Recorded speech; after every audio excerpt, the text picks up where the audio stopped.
ഒരിടത്തൊരു കാട്ടില് കുറുമ്പനായൊരു ആനക്കുട്ടനുണ്ടായിരുന്നു. മറ്റ് ചെറിയ മൃഗങ്ങളെ ഒരാവശ്യവുമില്ലാതെ അവൻ ഉപദ്രവിക്കും.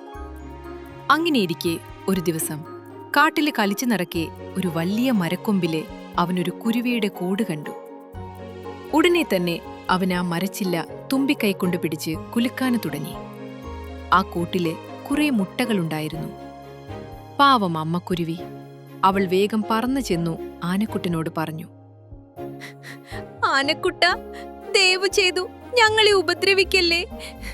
എന്റെ മുട്ടകള് താഴെ വീണുടഞ്ഞു പോകും. ആനക്കുട്ടനുണ്ടോ കുരുവിയുടെ കരച്ചില് കേൾക്കുന്നു. അവന് കൂടുതൽ ശക്തിയോടെ മരച്ചില്ല കുലുക്കി. കുരുവിയുടെ മുട്ടകള് ഓരോന്നായി താഴെ വീണുടഞ്ഞു. അവൾ ആനക്കുട്ടനോട് ഉറക്കെ വിളിച്ചു പറഞ്ഞു, നിന്നെ ഞാൻ വെറുതെ വിടില്ലടാ ദുഷ്ട.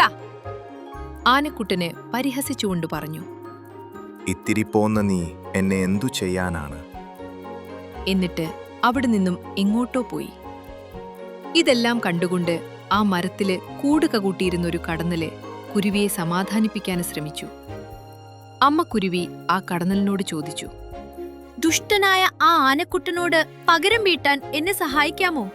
കടന്നൽ ചോദിച്ചു. ഞാൻ എന്തു ചെയ്യാനാണ്?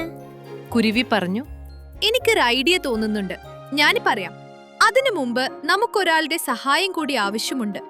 എന്നിട്ടവളെ അടുത്ത കുളത്തില് താമസിക്കുന്ന തവളച്ചേട്ടനെ പോയി കണ്ടു സഹായം അഭ്യർത്ഥിച്ചു. തവളച്ചേട്ടന് വേഗം തന്നെ കുരുവിയെ സഹായിക്കാമെന്നേറ്റു. അങ്ങനെ അമ്മ കുരുവി തന്റെ കടന്നൽ കൂട്ടുകാരെയും കൂട്ടി ആനക്കുട്ടന് കളിക്കുന്ന സ്ഥലത്തെത്തി. അവിടെ എത്തിയതും കടന്നൽ കൂട്ടം തങ്ങളുടെ പണി തുടങ്ങി. അവര് ആനക്കുട്ടന്റെ കൂട്ടത്തോടെ ആക്രമിച്ചു.